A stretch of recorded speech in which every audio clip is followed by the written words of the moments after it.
ti assembly yo enti wasina Yehoram ehunu Yehu no obisa Yehu obisa say Yehu asumdwe mu ana that means a fear ha wo ba asumdwe nti ana wo ba fie ha na tirio wasina Yehu say asumdwe be ebe yedan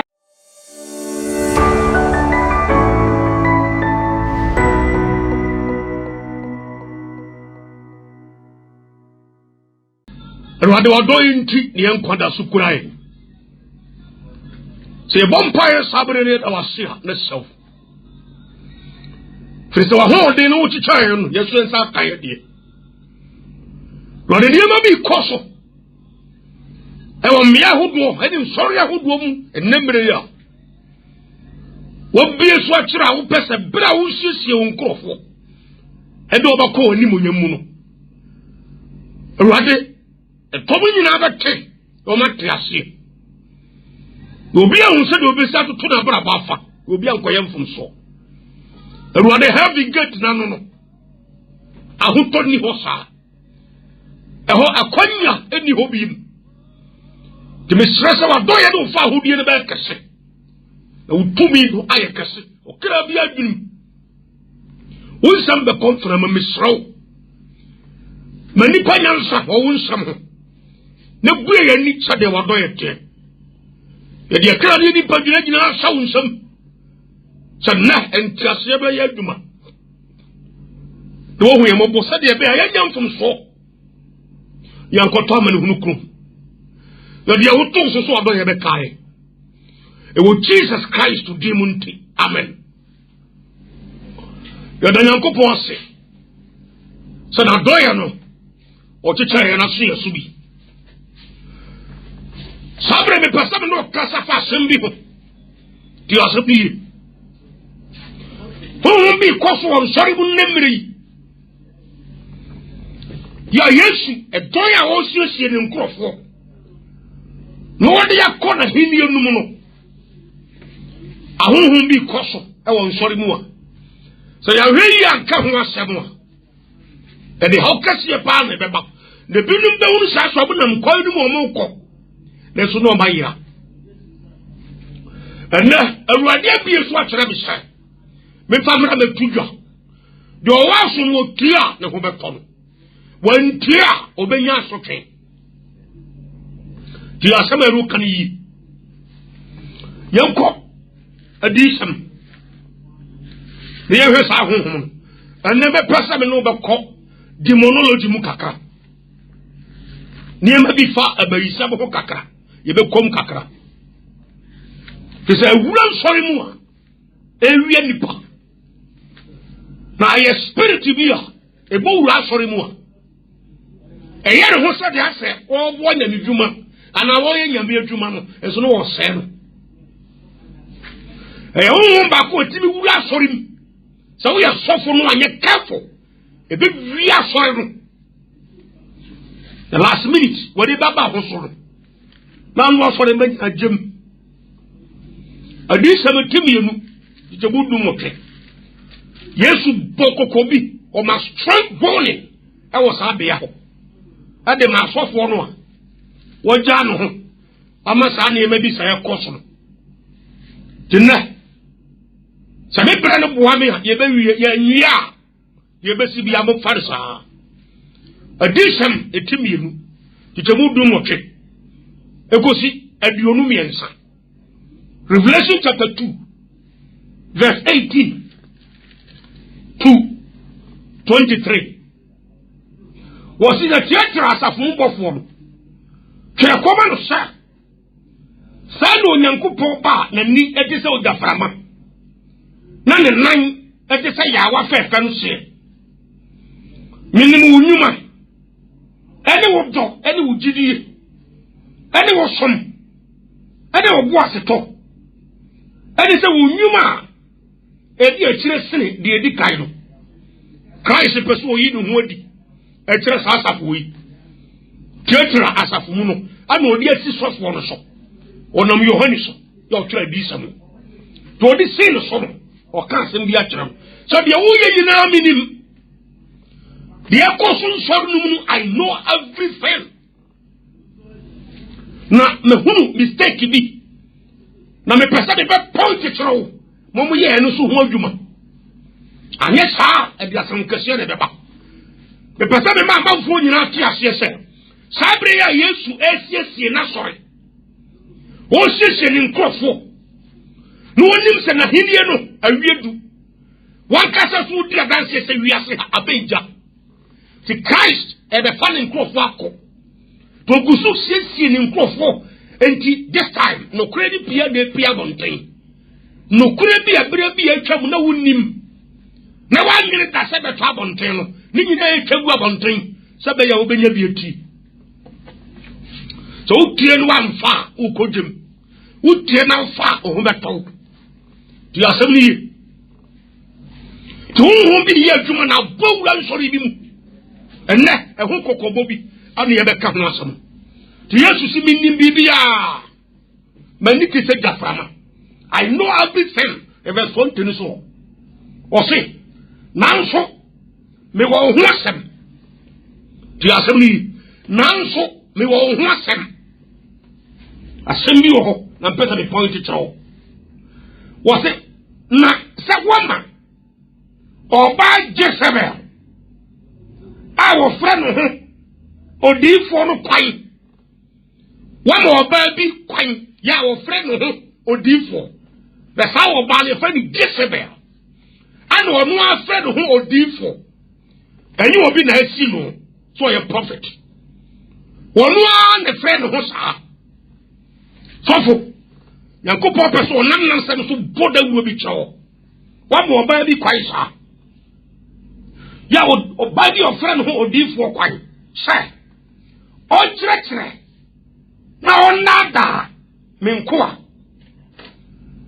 na o mo jaman na wonni namo wakum ama abosom wa ma ne kwai sa o chire na on nada menkoa na won mo dwaman na woni nan a wakum ama abosom kede wo ba Jezebel no ye no ho wo ni sa wa shankom wo ni sa o cheche wo ni sa wo ye yami adwuma ba Yesu na nani hunade nyina no was this is exactly what the woman is doing in secret against my church. Do you have somebody here? Tell you verse 21 was na mama no ebere say one fan section another every the drama mum no one sakra hwe me de no beto mpaso na me de wona wone no asaya wade no magu ahohia kasiem gese wo sakra wona dwen e wo mo enyuma mu tie hayi asafo bi efra ni tratra asafo mu eka Asia man ensafo ahodo nso no ho Yesu eseke ensafo no nyina mu sa wiye ne be wiye dura sa de Yesu ye obowura nso ya ahodo ne no open point de me bia ompe ne me bia ebowura asoro no mu a e de osaye be bre asore ne sofo e de asore mban tu ya semni ti Yesu bowura tetra asafo no mu no de o ka kere wa mu no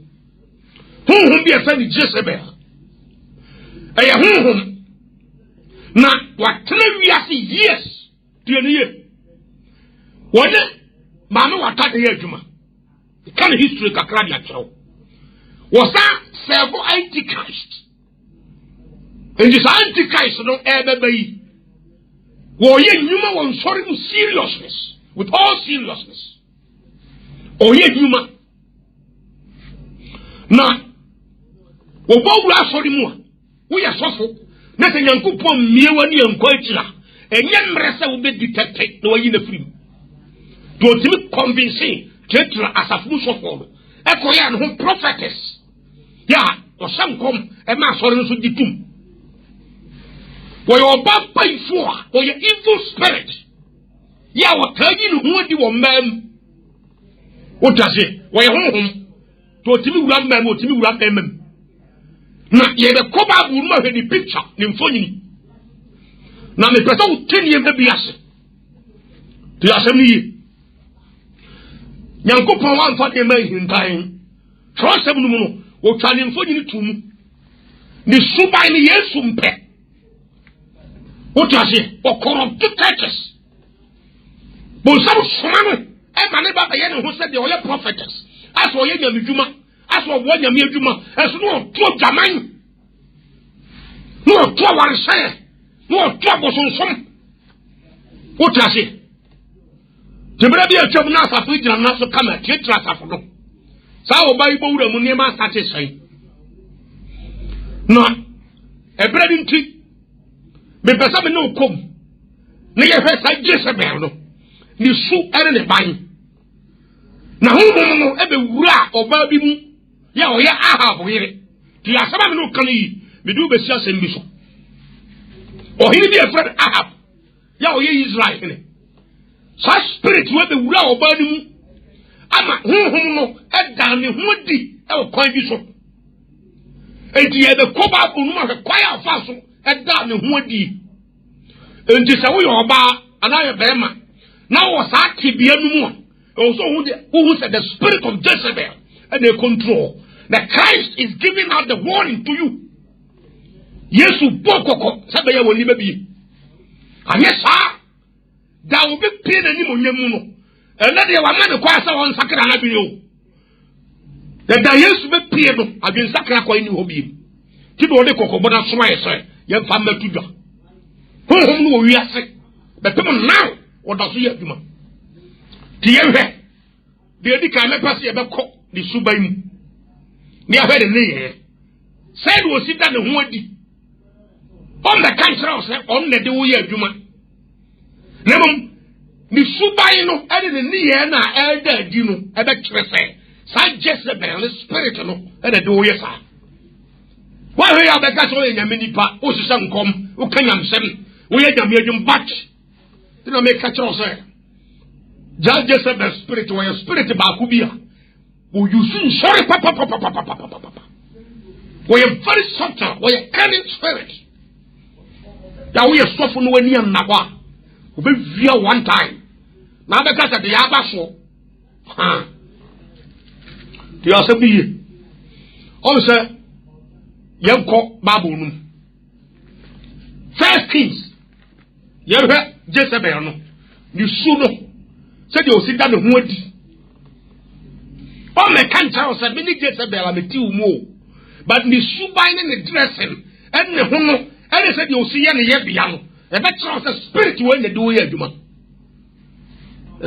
sorry this time kwa him fu medical ete ya bi onu ba ko First Kings chapter 21 e pe pato pe Bible no bi to ho ne no se de sa honhom we ye nyuma won sori mu no me mpa chinyidia na me pesa wa wu biem ba biemu bi the quotations bebre na me de beba wo ba ya references bebre na me pesa me do be si asem bi so na me wani bie sa Kristo bonko fo bi kokko e wo nsori o tiase First Kings chapter 21 ebra ninti me pesa nka be kai verse 1 ni nyina ko sitri me traw ni suban se de osutie enti First Kings chapter 21 ayifumu medikai etia bi onu ba ko enti temu ba ko kosi na wiye kai ni nyina o na me pesa me bra ninti me di usi verse 25 no so verse 25 o say ampa obi ani hwa o te sa Ahabwa wo ton ne ho say wo be ya awurade ani so bone efise ne yire Jezebel ehenyan no ti ayi sa honhom wo yi aya honhom wo mu ni kum ti nie wo ye boss e wona wariem sa Jezebel amikan Ahabu yiri no yo ba honhom we be wura no so de dini to no so ye Jezebel na kwaya fa so da de ho adi no who came from verse 1 First Kings chapter 21 verse 1 down baby be a friend Ahab no obo betrobi o wafuo na ni kunu bebe be fa Nabot sorry Nabot e wafuo ana Jezebel ni kunu no ye frɛ no Ahab enti Ahab na ni bere Nabot no afuo no ana Nabot wafuo so na ya busua japade ana wo so won timi fa busua japade e ma wo Ahab no ye ohene nti okobusa bobeturo no sai fuo no nka onfa ma no ka Nabot mfa bobeturo no ma no Ahab na Ahab no ma ne bibi fufu ana se sika edi Nabot no wa mpere ti asama no kan yo ba hada na me narrative story bi kiro Nabot wa mpere so de busua japade ebe ma Ahab ti Nabot na ye ne ya sabra me ka na Jezebel ni fie Ahab yire no oni o ti asama ni enti Jezebel fa bonte bae ho ano obekye sasem no ano mobilize ne nkrofo metro man ano fa pay ni paper ano kire krata bi ano de Ahab ni si enemre ya ebeka de signature esi ano ano de koma amanfo se amanfo hu Nabotwa ka bobetro ne ya ne de ano a wo mu enkuntia no na wo mu nkunu fio enti metro man no akutia Ahab no mu bu nkom ekun no pepese bi twani tiade kiro enti Ahab no oni ano ti asem ni yo Jezebel no ade be control Ahab no because oni ano na njeza na no atwa fio o kasa fie ho a tese enim papa ne yiri Jezebel no ana so ye boss wo fie ho e control fie no ti Jezebel ba ya o twetren kata bi no mu ne niam o timbo blaze o kum Nabot ano mkofa o katre Ahab se bobetro ndawo Nabot wewu nti Ahab nkonkofa enti Ahab boni ahodo no odiri nyina no na yere na ti asaba no kan yi sa spirit we be wura wo ba mu a wa ye no hu boss bi wo fie ho on the control ni ku ti asaba ni wo mu ade de ono be kan no se ni kunu fa wa ye no hu boss e wa ware nu what you say na emre bia no wure da bia making culture ono 1 Kings chapter 21 verse 25 or so ono was Ahab eton ne ho se wo be boni tie awurade nyankopon efrisa ne yiri Jezebel epiapiam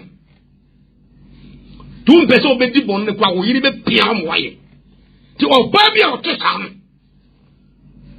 wo kuta spirit of Jezebel teriye ahantai wo numu gye wo numu wo benya nko kasa obi nkabi wo ye boss e wo fie ho Bible can Ephesians chapter 5 verse 22 to 24 say oba mre ne ho ase mani kum say de oye ma awurade no say oba we oni bi emre bi on the control be man shero so say de ono pa no ana be man no nye enti be man suro kura say ko fie ho no obeka bibi oba bia wo tesam no aye no boss e wo fie ho a asa won ne kan bam won suro ni kunu on fere ni kunu ka ko Ephesians chapter 5 verse 30 so ho e ba no a wo se oba de mane fere ni kunu o trase 1 Corinthians 11 verse 7 wo se be man e nyankopon ni mo nyamre bia de kan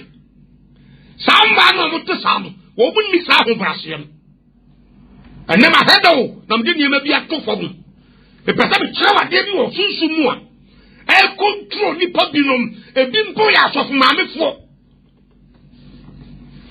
e bi ashani kunu so sama enya de ono de nya de be ma na be ka to ba ne fawo awula sori num ti asami ti jesa be no sunsun no o piepie ni kunu mamre bi o ye bode so be bo ni kunu Genesis chapter 2 verse 15 to 18 ho onyankopon se me ne se so boafo amano no da bi ono oni bi sa omwa be ma ne da mre biawo kwaya paso de be ma ne faso no se be ma ne nye bone geri hantan e wonu omwa de mu ni kum ti sa krofo sa no mute o ye boss e wo fi ho that's the spirit of Jezebel be se na me pada o tedi e me biase na wan ni si mu ho kwa sori mu sai me ye deckness na me ye hwan mame calm down ni suba no 2 Kings chapter 9 verse 22 bahedawo ayemfomu betoso mienu etim kron chichemodi onu mienu saa honhom we ya Yesu bokoko kira sofo se sofo we jawo ba bi we am offend home prophetess and o deceive me nkofo sofo me man warning ye jamani abresoro no e fa adwen sakra we kanya so ye ne evangelist kanya edumani we kanya asofo re dia no mo nya daje akere bo madam koso to se ne e ba bonte beka mani pani bi wa mo sa o ba ne kwan o he ko de mi kun fa so fi wa ma ne kwai se wonya prophetess wa after room oni an brasio 1 Peter chapter 3 said ye Sarah bread ho ase efre ni kunu mi wura no sa o ba woni bi why who boss chanchan ohunu ni pa bontia me pato but oba na wari mu o piepien Ahab ama Ahab ato no ho se obe boni etie nyankopon fi se ne yiri Jezebel e piepien ebi suba we so the first omu ade omu ni kunu we boss o fi ho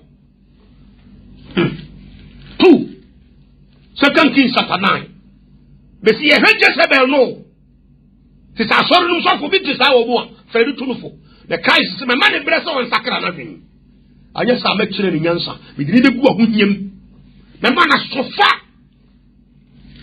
ti asabni obusu ba ho me bobo so ba na betra se 2 Kings chapter 9 verse 22 2 Kings 9 verse 22 wasa penti ni suba ni bi e ho de akiro na pese wo bie Bible no se ma di ka akiro se Bible no biem wasa na Yehoram ehunu Yehu no o se Yehu no eye Israel hene ana Yehoram no eye Jezebel ne ba bema ti asabni yo enti wasa na Yehoram ehunu Yehu no obisa Yehu obisa se Yehu asumdwe mu ana that is a fear how by asumdwenti ana wo ba fie ha na tirio wasa na Yehu se asumdwe be ebe ye dan aba ebra wona Jezebel ejama mo ena bayi kro bebrebe no koso yi o kwaya Yehu e fa so describe Jezebel na drama mo ena bayi kro first o munikun e wo fie ho aware no kuntan waya no boss o mu ade o tu asama manikuna o tu se hum ti sa kola bi enso ya prophetess wa sorry num wa ti asori ti asami yo de to su tu wa yo ba dramanfo wa nsaini esa gura bayi kro edina Yesu kachira Yohanes wan kachira tietra ta fun so for say wo ba ma san ko for kwai say the bayi kro en na posonsom en na dwama mo won fa mbese asori man ti ni suba no enti o ba biara o tisa no say de me kai no wo possess the spirit of Jezebel on kachira say me na be wura mu ye sa enso wo suba ne kire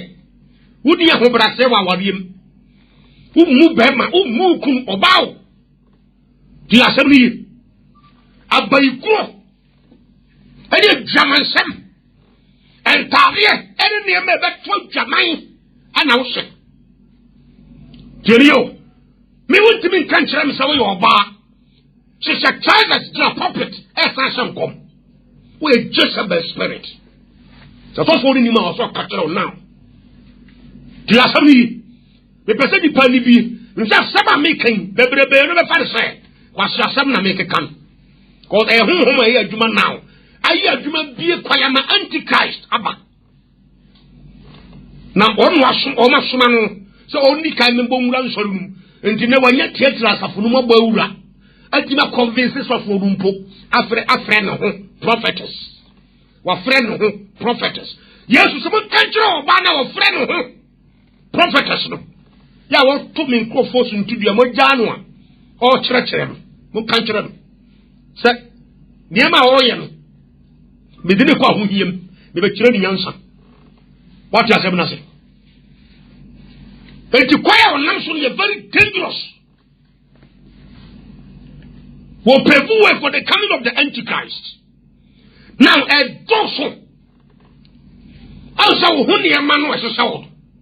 What the old Sawasi who come out, but a portrait last, a 12 Jamine, a 20 Pacumum. We are about ever be any more so. When we are any more, but the Jamamani Monyam Wohum. I want to say any Monyam Wohum. The President more needs to say, this is part of the salvation messages. Because I was at to be away more. And Yemen and the day we are so to my neighbor Kokoro. Yes, to sign a warning to those churches. Obey her. The whole is Subai Kakra. And then say me in Papa Mame. Prayer whom is Subaino. Woman would dinner king na. So what they are more or more. Oba yet careful. What better the mark of the beast, Antichrist mark, they will accept it. Because a work or quite bishop. Yeah, the real man form. And then my head, I'm in corridor. Yeah, now who says he? Choir, Sahum Humwe. If I saw see, no. Yeah, inti, a 12 Jaman. Every church Asofo. Yeah, so for you. Never Yesu, yeah, the new idea. And was son ever a sort of cocoa. I was decent, a tin year to move what you ever. Yeah, choir first one was yes, you know. What I say, my catch of the Jezebel were a spirit. Now, oh, ye the Huadi, I will trust him, and it's Raman Sanse, or when you're careful. You have any dressing. You're holding the Subai, said you city. Jaman for, while saying, Boson Somuni, or Mooney Kum, where your boss, I will fear her. Ya on Yaho Brass, the Manicum. A first will come Nipa, Trankata the seal. Nikun sing the Cassiano. Now they could come Nipa, come Nabot, no for the Bobby true. It is a Suban to say, but sign one in it also say, Ebia, would you may not know, said the spirit of Jezebel, they also. Tell me, Pastor, who come up with my beer one in Ayakai. Tiasami Yanko, 2 Kings, I am from Nwuma toss me, ne dressing. Said you know, see appear to people. Said you know, see you know, what did you nipa, Emma Nipa Huno. 2 Kings, chapter 9. Tiasama no can ye. I am from Nwuma toss me, a Timkon, which is a word yasa. 2 Kings 9. Maybe I need to come call the chapter by chapter. Now what you say? Tiasami Tijahu Israel Hino. Also, now, and come Sabbath to Jezebel, and in the Kum Ahabo to say, and I'm compony of Fasu Kum, Nabot, Fanny Bobby 20. Wobu Robasa Sabre Ledger or Tukoso Yehu Brasso, and then come Seno Ledger Caton, everybody so. Tijahu, Echo, Jezebel. Did you see it? 2 Kings, chapter 9. Verse 30 this one. What's it? Now Jehu by Israel, but they just have a woman. Was it a Jezebel a Tayano? What the can and who to break? No, what she said any tea. No, I am Pumum. What I say? The dress and no. Or the can and who to break? No, what she said any tea. I know him Pumum. Or person Nipa Huno. So person in who peer. And the answer Nipa. Or person Nipa Huno. Why is that Kukwamo? What painting and him, who have Babunum, English Babunum, was she painted her face. And a man of Massasia, more painty Monim, and Yada, and Yaka, Dada. When Nimuna would day at the woman now Pentino, who possesses the spirit of Jezebel. The woman knows how I am a Juma. The dress, you know. The assembly, and the sun make up with 70 now with the Russian. Asofo me shrem. Unya mo tetra asofo no a. We ja no hotia asoro no nyina age se. Yesu Kristo no ankete sane no abebo mo kokoro. Don't sit down there. Loose. Speak to the church. Asoro ne sai. Sa spirit, sa honhomoni we ya. One man wataya adwuma to dwaman eto akono ebie ni pato abosonsumu eni se suban no ya wo sa friend ho prophetess no kill the spirit of the church. Yo wo penti nanim no wo hye wo penti nanim no wo enti manim mo penti no mu aden na mo penti manim Tiasama no kan yi saje sebe we ne e de sa de mo nyina ba wiase ana nne no ma ne kopi sankofo nyina no bebre no ho so from prophetess ebi omo from ho asori mpanyimfo bi ebi ya asofo ma me fo tina me kasa eye spirit bi ha wo ye tuma wo nya kwai bi so ya wo timi bu wura nsorim eye no ho de ope tiza sofo no se nani ama no ho so se kima obegbo wuram no oye adwuma ya wo sofo no so be bona ba so eso awie ye no so the Christ ebo kokko ha no awie ye na bo so mistake mo ni na ho ne konto asoro ni yi sofo na Jezebel bo wuram en sorry man no mo penti wo manim akika wo mani ati adubre e de sa ne man efi hifa ti asam ni yo bay nyame asem bay na kan wo bia bi sai e ma wo siesie mu nyam ho sa Chere, mami babu kutoshi ba ku pe ya chere sadia. To bu kusuya sa su bari forever. Ti asama no kan yo. Aya spirit bi na onu sa say enya ba manu mu a. They feel proud. Mo sa hanta bia banu mu. Se bi ke sa me bo a, wo de sa wo yire, brebi atwam no onte sa. Na ne wa start ye sa. Ya hwese de osi ye no ho wo so. So they make me poor, we are bema, be observant, never they make us a boa. I have spirit be, a whom be, or me a more process, or with the queen of the coast and the Yajuma. Jezebel, you should know. Penti na nim, no we are the neati, no I took a kaji, no I in the Nimunasa. No assassin said it. Tiasamio, who got looked at 12 verse 7, Babus would sing in Poakai. Eti mutino Brazilian hair, one Italian hair, Cote d'Ivoire hair, and the Sunday man would have mutino sono. Papa will have fun at Chelsea. Who got 1 Corinthians 11? Yaka Hokosi. Or so about 3 minutes and when they were Nimunyam, the Yanko Podiana, yet you are called 12 years old. Presently, Piedium Traman for, whom will get to man the radical so. I have one and cross one, and you will call him the Jolie, I will attack na yesu abese wiase na wafa de nkofo ko na antichrist be na dwuma enti na obi no kurema to o watching sori no one after the other utimi wakai Luke chapter 12 verse 7 enti de okofa be kan ho unya no he muko sewu adedako wa obeka sofo na we de enkan kwaje sam he enkan ho anke yesu onko bokoko e wa di sebo wo pen wona sori no a enkan ko bokoko wa di sebo se de megen ka kire wo wo ma sofo no warning wa ma sa wo ba ne kwai tele wa ntru sa mes no ko nya no he what you say 1 Timothy chapter 2 verse 8 and 9 oba wa so ho siesie no nya mesa wo 1 Peter chapter 3 verse 3 to 5 was so who she say nya mesa o de tete for e ma konko for Mary Hannah Ruth Sarah wo man siesie ho akohwise musa esa ne bi ne mam to to say Jezebel no de bai into open depend nanim she painted a face and was sign as she said it to was say na fe wo pie no and okoyi ne ho di kire okotini titempo mam so da be ajehu ene ne dom e ba ho won be hunu se oni enti ayi e beduru a hwese no si o manim se ejabo bi ada bibi ko so na so mo ko pie oni pa mu a wo ba asori ya look at the face the spirit of Jezebel masa so ma me bra ho ase eti o dia me ka no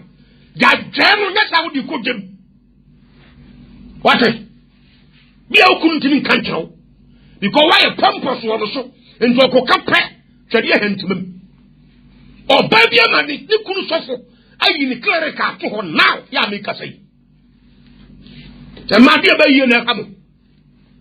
I will blast in a way. Was that of waffle and one in a way?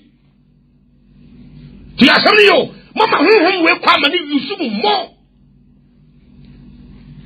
Penty, when you hear, Namushamutini, we are not a Muslim. Because you'll be messed pa, Christo ni pao. Any minute cut and any trousers to be a washer. No dinner was all ya soreba, and now a Christo ni ba. Now, Asofo be some man acquire only the prayer. No, who's a baby cosmo, sorry. If you have the spirit of discerning spirit, who discerning spirit, you could sense that. No, this church doesn't belong to God. The spirit of Jezebel all over. No, sorry me, because you are drew, and I'm a minute drew, and I've said drew. Now, sorry for him, Boba, and I am sorry you know more. But I look at them. To the assembly, but see a people travel for. Look on Sankatan to Sunday, because of the payment and the mesh and the Mutishi shadow. What would they all say? Jezebel no say anything, penty anymore. Who's also what Nitiko Tempum. They just want people to see them. And they had demons who did Kubekataso. To assembly. The Bible saw a Bible vampire. 1 Corinthians 11 was a catautriso. Was this only so to mean Cataso where home corporate? To trim in above 40 was a cataso. Was what the one trim in Amma was a when and was what the trim in the swan was say, would you come corona? Was it, would you want to be Fadukun Cataswa?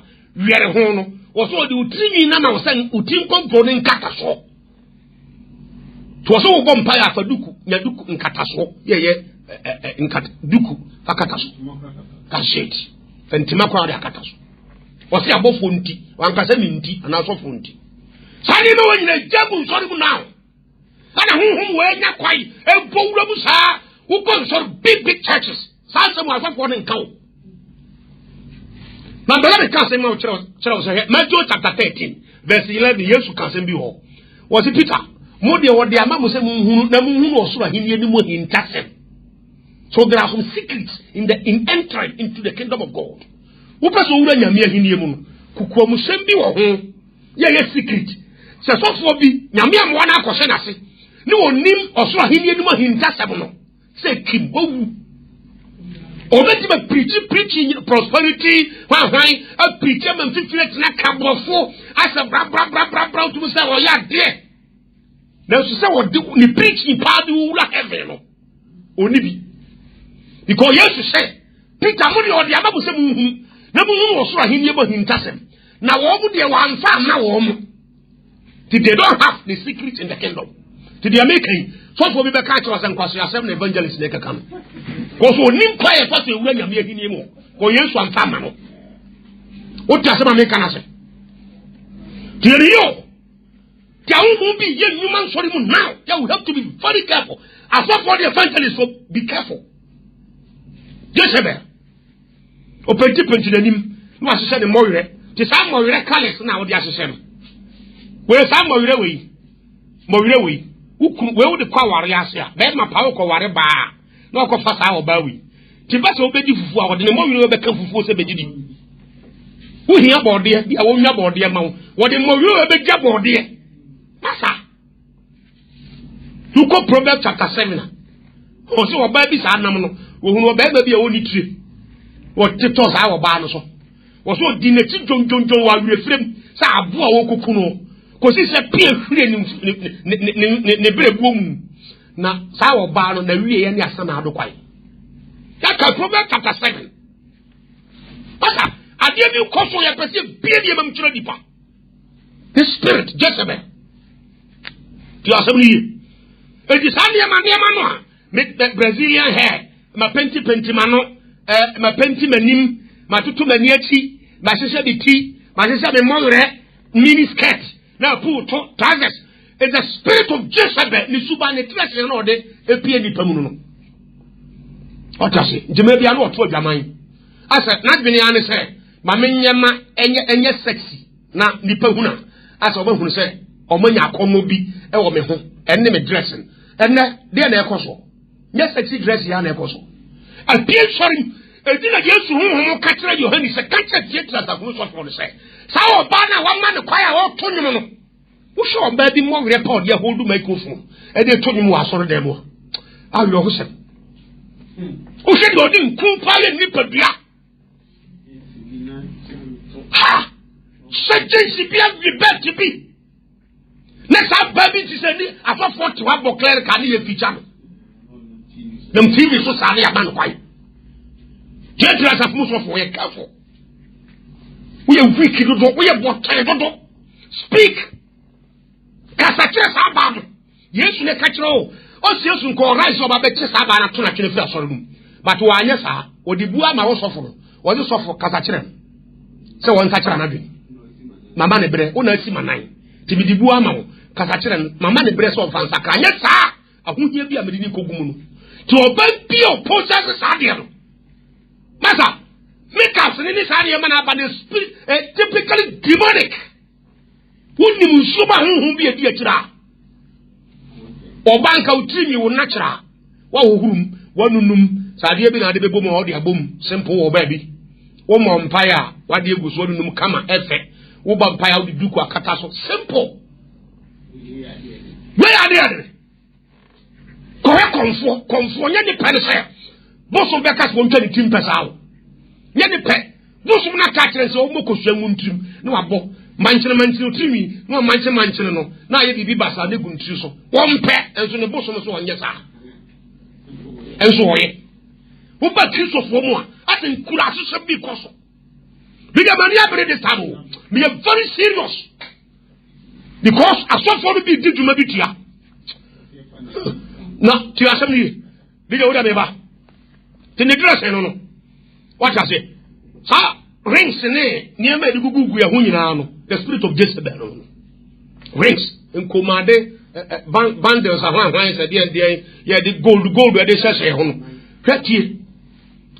Asofo no bi wo ha. We wo pese wo ye bibia ho. Tresi ho abakose bansa. Ade bia pese wo ye bia. Tia ho abakose. Na abakose mtero say ye bia no waye. She ho abakosem no a wo start say wo sua no ahwe obi ye bi ne die ne free mu bae ebi ho they quote the Bible blindly. Oh Abraham cry edi ana asuma si cry fine die ni pa the Bible mu nyina na Bible say ye nya Abraham okofa na bawa ega e de mo so se sabo mawa obi bi e Bible no say ebi akoso Bible oh Bible account no oye ekowie ni sai David wokofa obiye wokofa awie ni koduru sai enti wo hwe results na so wo beye bia no waye sanity timre bia you check the results ni pari ye de free mu bae no e de be kire say ye bi anaikai enso yire na kiri no akọwe nsa na oboroye wo boroye ape na ne masem ham ne yafet ham e be hunu ne daja so wo ba ni papa be ma se tue na bia so e de no me be ham ama utresi pa adumi ham ase ani ebebenya ne nkrofo bi a omoya nkrofo bi omoye hardened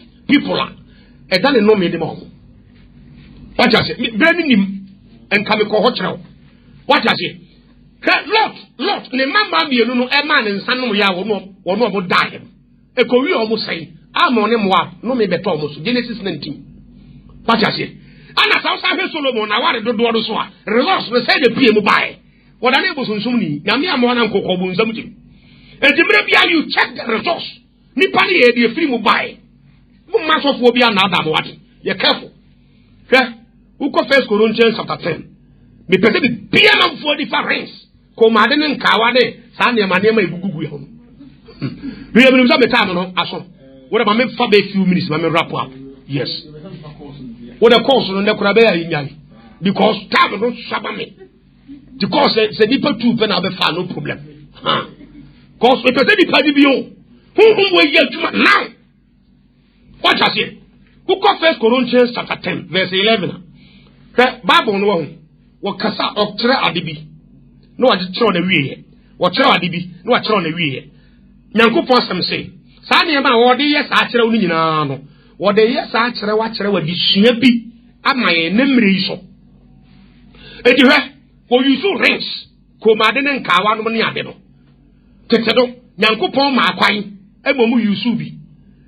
Ama, who take a resource now, or Maquabomu Yusua, the free Mubananye, no Maquano Yusu, the free Mubananye, and will conclude of 1 Timothy chapter 2, verse 9, say, or Bawas said, and you see cassette. 1 Peter 1 report, chapter 3, verse 3 now, was what Bawas said, one to go to his because Yankupon the card example for a child. Jerio, a beautiful bunty, Exodus chapter 33. Exodus 33, verse 1 to 6. Israel for the ornaments, gold, Sanya Maniamano, Penti, exercise a woman. Yankupon catcher almost plays say. Every Sanya necessary woman to know. Minty minimum cobos assassin, I can never go with you because of the ornaments. The Bible says Israel for whom Sano, over ye Sanum a good year on air, ornaments in your two and San Yankopo air to a mass. Tiasario, Exodus chapter 33, verse 1 to 6, Miss Ram, Munche quotations Limuho. And yes, what will be Unyame, and that's what will be Grassy, and Timisum Confiance, or no Unyame. And Ushemwa, apart from saying Yankopon or Manco, I'm interested, I'm not going to be job. Exodus chapter 3, verse 22. Yankupon acquired my Israel for shady. But results only free mobile. Exodus chapter 32, verse 1 going. And then a bosom the my Israel for. And the Israel for Cosoma Boson Sonoa. Moses Becum Cumbia, Levi Fono, Tiwamoni Adeno. The brave wee. And the Sabbath and a bosom. Tiasamio. Ezekiel chapter 16, verse 1 to 14. Yankupon acquired my Yameno de Bishop. Jerio, what did demonstrate? I give it now. Oh, sir, Media say, Fedaria, Media say, Fedaria, Media say, the Brenakaya Moon, a real. Or yes, I be free by one had the resource. Sanity. They say, Yamiana Kwame say, if I say the any no. Tibabu and Yansafuni use. Yamiama Yansa, who will go to blindly. Bill Bababu Yazakobun Samjim. As you know, from the Bible. Yes. It's Ezekiel chapter 16. Yankupona ma quite be share. But chapter 16 verse 1 to 14. Yame ma quite. But I from verse 15 also. Echo 17 also come. And Daniel Jamai any abosom edema Israel for. You see, the me person me who so rush pa me so meba. Among for be hammer been was name of pa.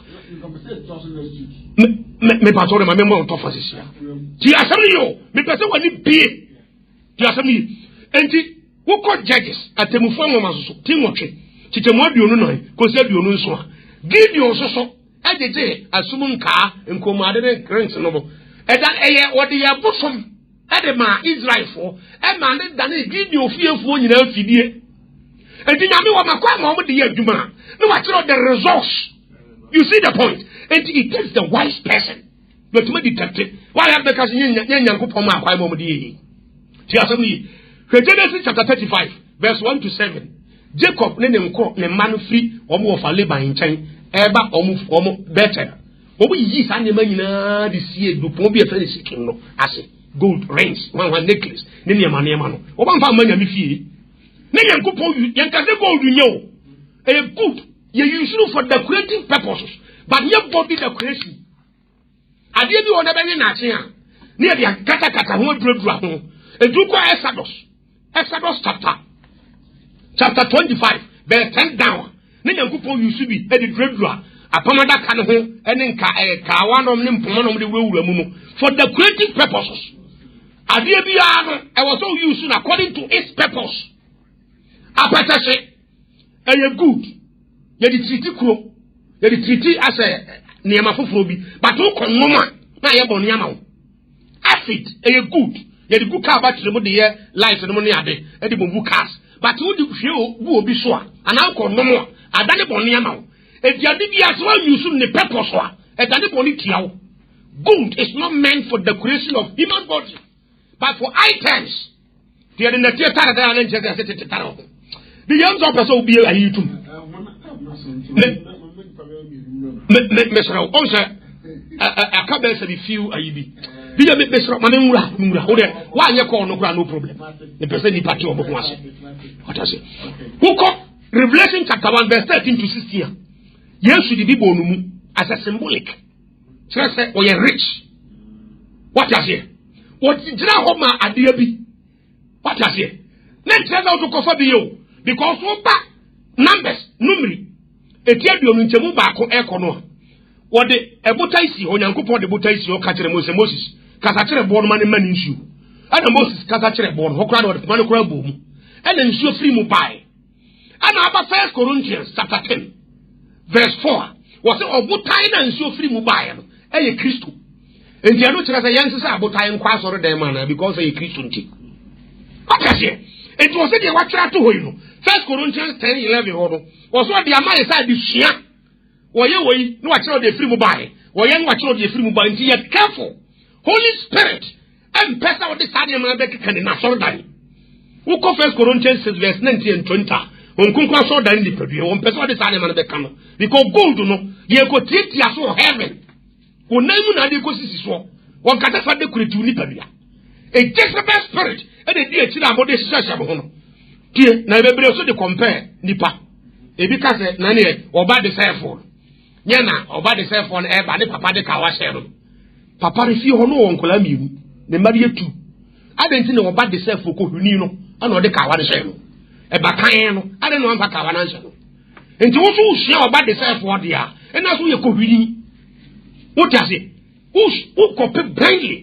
Nipa ya dia oyo oba de self oyo ko huni wa kobo de bra sensen dia nsiri yie amfa ana oba ana ne papa se dia jika wase ne treta wo so fa ka wase na sa wonye bakan bi do chasema me kana se e wo se nipa ya simple no boti ase e bi so wedding rings uko Abraham Genesis chapter 24 Abraham suma na ko asa won koye oba ho ade mre ne ba Isaac no wo ka se obofo ndi wanim enye Abraham na de kawane ma Isaac edi kawane ma na ko nso onfanko akona na ye o mama mre o mkocha ete se jiufo kocha mu no amama mre mu no o kire obi ese fena no ti Paul Nwuma ni Peter Nwuma nu no wo se momfa mfia no kronkron fefe mo ho ano ne ade ende o kofi obi ano kire sai that's it wo mkocha wo mama mre no no wo tase edi na o mama mre mu no wo ye oba ho ade a wo de kawane bi se no na de bi ase ne hwinim wo de bi se ne nsa na de bia sele him mesra mon kai Genesis 24 nyina nkonkosi